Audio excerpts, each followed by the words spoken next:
Welcome to Money Through Ease, the podcast that helps small business owners overcome limiting beliefs and take control of their financial agency. I'm your host, Reagan Beshara, founder of All Ease Accounting. Join us as we explore ways to empower yourself and achieve financial success with ease. Hi everybody, welcome to Money Through Ease. I'm your host, Reagan Beshara. I'm so happy to have you on today listening to part 2 of how to gamify making money or gamify money in general. So if you're listening to this podcast for the first time, make sure you go back and check out part 1 of this series, which was released last week on June 2nd, 2023. And that's part 1 of how to gamify your money. And I teach you a fun money game that I love to play. And this week I'm sharing with you what the next money game is, because this is a 2-part series.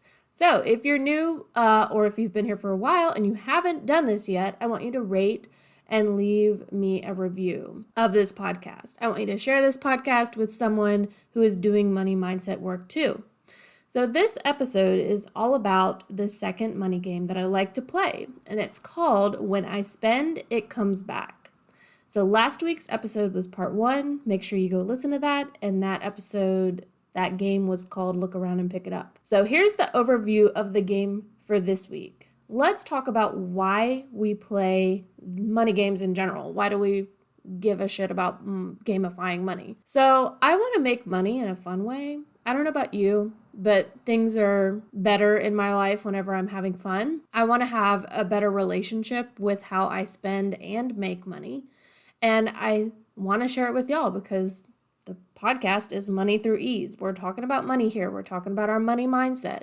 We talk about how we make money. We talk about how we spend money. So this is why we're playing this game, is to kind of improve our relationship with money. Last week was about how we make money and turning that into a game.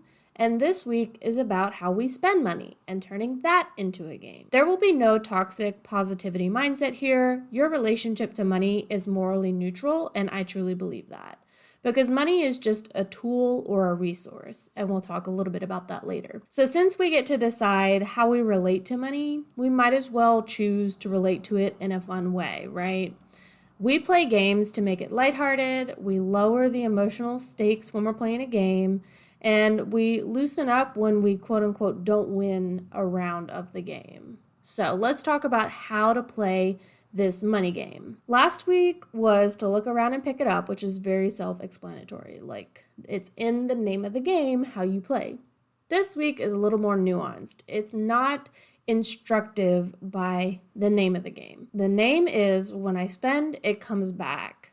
And this is less of an instruction of what to do than a rule of life. So just like last week where we decided what the rules were and that there was no minimum amount of money to pick up and win the game, we're deciding this week on the rules for When I Spend, It Comes Back. The rule here is that every time you spend money, something of value is coming back to you. So let's talk about money real quick. Money is a currency. It is something that we constructed and agreed upon as a society to exchange money for other things. So pretty much everybody agrees on this rule. There are a few people that maybe want to live off grid and would say that money doesn't have value to them.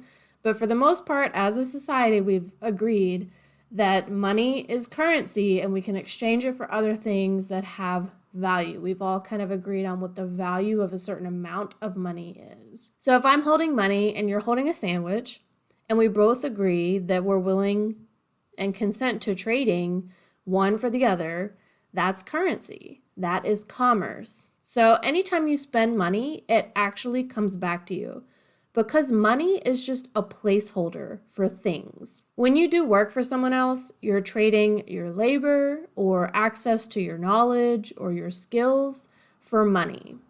When you sell a product, you're letting people know that they can have that product for a certain amount of money. If they don't have that amount of money, you probably aren't going to agree to trade with them. Anytime we're spending money, or even if we give it away, it is a transaction that returns value to us in some way. That value is inherent in access to a resource, ownership of a tangible good, or a service being done for us, but it's a value that both parties have agreed and consented to. Let's take a quick break, and then we'll come back and talk about how we play this money game.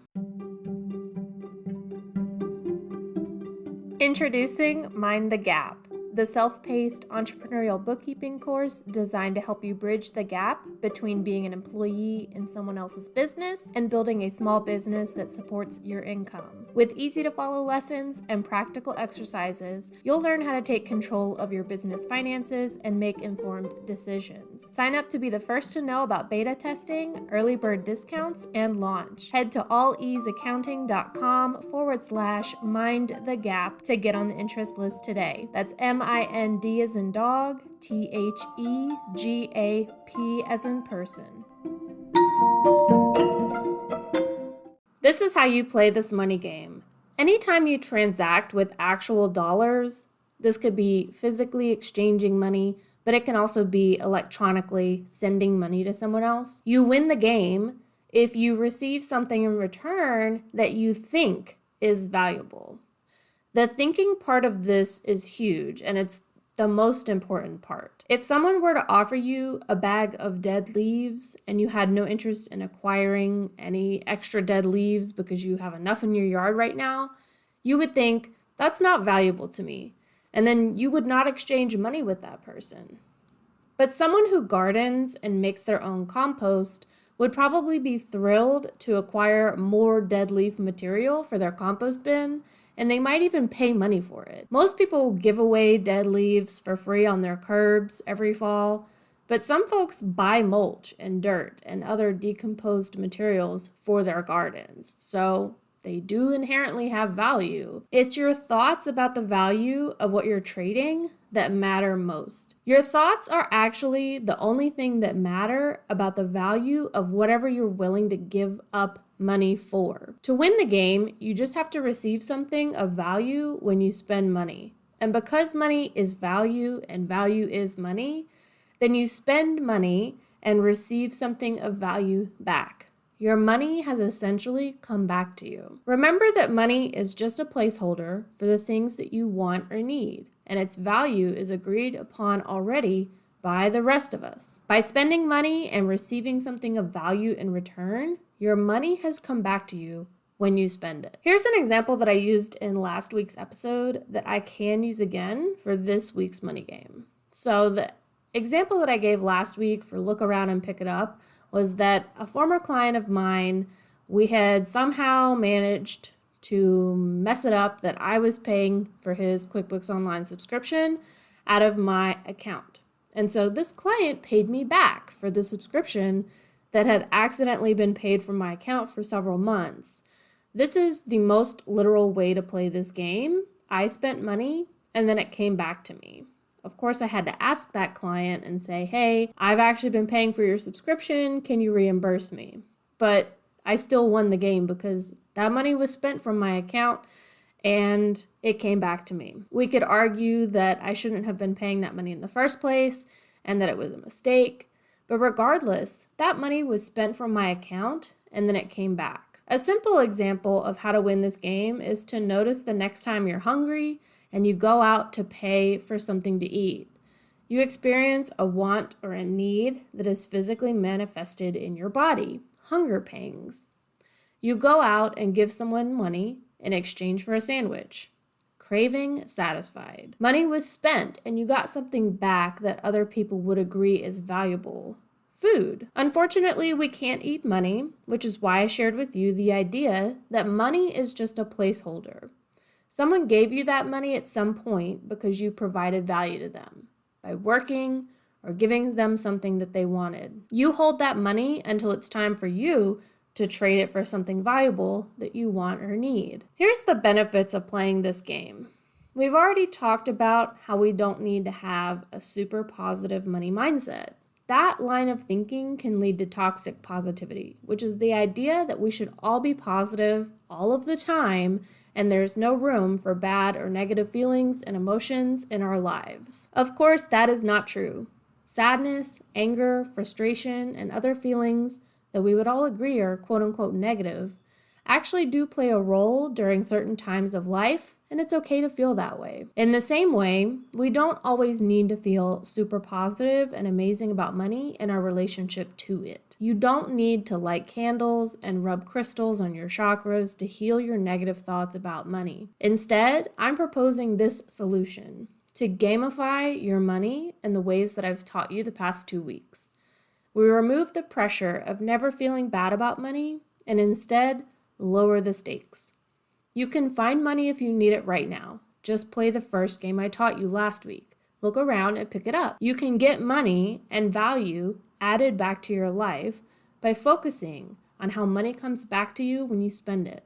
And that's the point of this game that I'm teaching you today. So to wrap up, I hope this 2-part series was helpful to you if you're trying to have a better relationship with your money. That was the goal, and I want to know if you're playing these games with your money. Make sure you come follow me on my social media accounts and leave me a message to let me know what you thought about this episode. Next week, I will be sharing an interview I had with my sales coach. So make sure you are subscribed and turn on notifications for new episodes when they drop. I hope you have a great rest of your week, and we'll talk soon.